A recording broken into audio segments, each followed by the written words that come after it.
Open open circuit test in a transformer is perform with, अर्थात open circuit test transformer में किसके साथ किया जाता है? Rated transformer voltage, rated transformer current, direct current, high frequency supply. Option number A is right, rated transformer voltage. The open circuit test on a transformer is usually performed by exciting the low voltage winding. This is because, अर्थात open circuit test transformer में low voltage winding ही क्यों की जाती है? जैसा कि हम सभी जानते हैं कि ट्रांसफार्मर में पावर कांस्टेंट होता है इनपुट और आउटपुट साइड, इसलिए no load side low voltage side अगर करते हैं तो वहाँ पर वोल्टेज कम होगा तो करंट ज़्यादा होगी, जिससे ज़्यादा से ओपन सर्किट टेस्ट में ज़्यादा से ज़्यादा हानियाँ प्राप्त होगी। अतः option number A will be right, it is draw sufficiently large no load current which can be conveniently measured.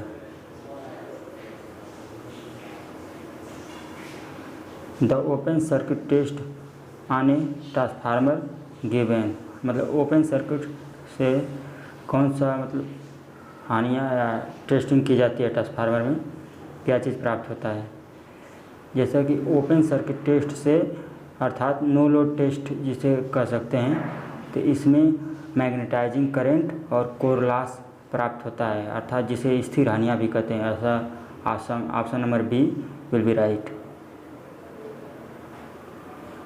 Consider the following test, जैसे load test, open circuit test, short circuit test, retardation test. Which of the above test are to be conducted for the determination of voltage regulation of a transformer, अर्थात transformer के voltage regulation में ऊपर दिए गए test में कौन सा test किया जाता है?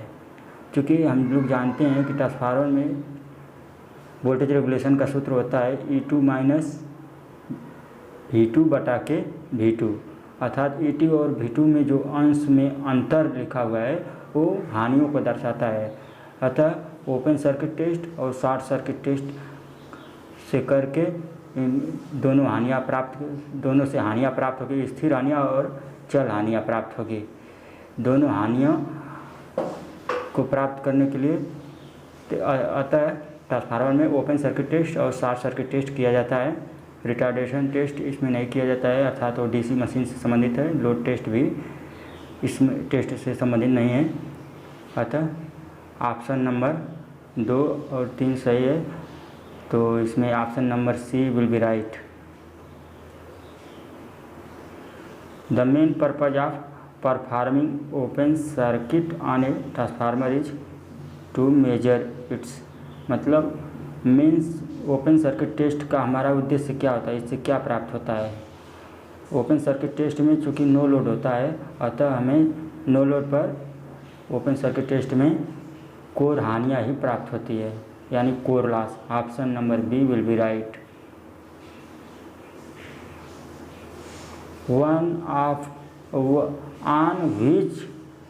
On which of the following factor does hysteresis loss depend? Flux density, frequency, thickness of lamination, time. Select the correct answer using the code given below, अर्थात इन चारों में किस पर डिपेंड करता है? Flux density, frequency, thickness of lamination, time. इन चारों में हिस्टेरिसिस लॉस किस पर डिपेंड करता है? क्योंकि हिस्टेरिसिस लॉस में फ्लक्स पर 1.6 घात होता है और फ्रीक्वेंसी होती है और मोटा आयतन होता है जिसके समानुपाती होता है हिस्टेरिसिस लॉस। तो इसमें flux density number 1, frequency number 2, और इसमें मोटाई पर डिपेंड नहीं करता है, न ही टाइम पे डिपेंड करता है। थिकनेस की आप लेमिनेशन की मोटाई पर डिपेंड नहीं करता है, बल्कि कोर की मोटाई पर डिपेंड करता है। तो अतः ऑप्शन नंबर 1 और 2 सही है, अतः option number B will be right. In a power transformer, iron loss remain practically constant. No load to full load, this is because power transformer में जो आयरन लॉस होता है अर्थात जिसे स्थिर हानियाँ भी हम लोग कहते हैं, वो नो लोड से फुल लोड कांस्टेंट क्यों होता है। जैसा कि हम सभी जानते हैं कि ट्रांसफार्मर में जो आयरन लॉस या स्थिर हानियाँ है वो फ्लक्स डेंसिटी पर निर्भर करता है, उसके समानुपाती होता है। तो फ्लक्स डेंसिटी उसमें कांस्टेंट होती है नो लोड से फुल लोड तक, इसलिए वो कांस्टेंट रहता है नो लोड से फुल लोड तक आयरन लॉस। अतः option number A will be right. Option number flux core flux remain constant. In a transformer the hysteresis and eddy current loss depend upon. Transformer में जो hysteresis loss होता है और eddy current loss होता है, तो दोनों के फार्मूलों में सिमिलरिटी है। इस पे हिस्टेरिसिस लॉस में बी मैक्स पे 1.6 घात होता है और ईडी करंट में बी मैक्स पर 2 पावर होता है और इसमें फ्रिक्वेंसी पर 2 पावर होता है। ईडी करंट में मोटाई होती है और आयतन होता है, इसमें दोनों में कॉमन होता है। अतः maximum flux density in a core और सप्लाई फ्रिक्वेंसी दोनों सही है, अर्थात 2 और 4 सही होगा। इसमें सप्लाई फ्रिक्वेंसी और maximum flux density in a core. Option number D will be right. In a transformer zero voltage regulation at a full load is, मतलब ट्रांसफार्मर में जीरो वोल्टेज रेगुलेशन प्राप्त करना है तो किस पर पॉसिबल है। Option not possible, possible at leading power factor load, possible at lagging power factor load, possible at unity power factor load. Option number B will be right, possible at leading power factor load. जैसा कि हम सभी जानते हैं कि transformer का winding और जो लोड का वाइंडिंग है जुड़ा है तो एक सीरीज की तरह जुड़ा रहता है।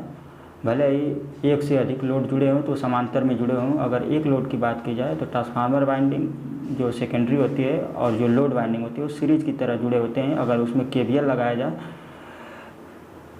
तो उस सीरीज की तरह उसमें करंट फ्लो मानते हुए लगाया जाएगा।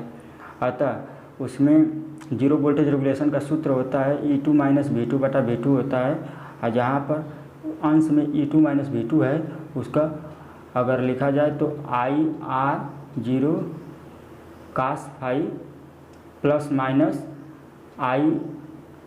IX साइन फाई होता है।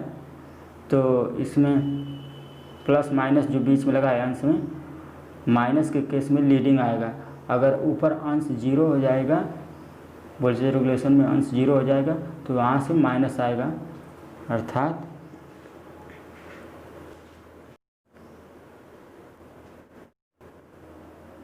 VR बराबर IR cos phi plus minus IX sine होता है बटे V2 होता है।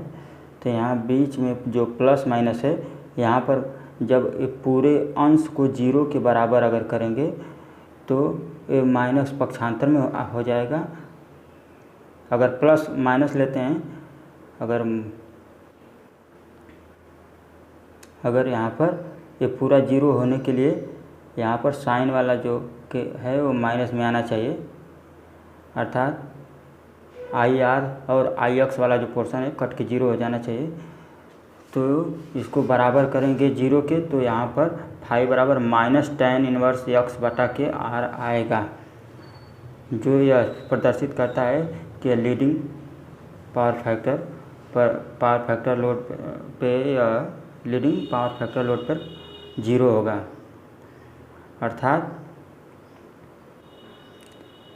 अर्थात जैसा कि सीरीज सर्किट में वोल्टेज करंट रेफरेंस लाइन पे लिया जाता है, देखें यहाँ पे करंट यहाँ लिया जाएगा और इसमें VC हो जाएगा और ये VL हो जाएगा। तो यहाँ ये माइनस है, यहाँ ये प्लस है, अतः VC यानी VC माइनस होगा तो यहाँ पर कट जाएगा IR वाला पोर्शन और IX 0 वाला पोर्शन जो है अंश में कट जाएगा। अगर प्लस के केस में लेंगे तो इंडक्टिव लोड की तरफ चला जाएगा। अतः option number B will be right.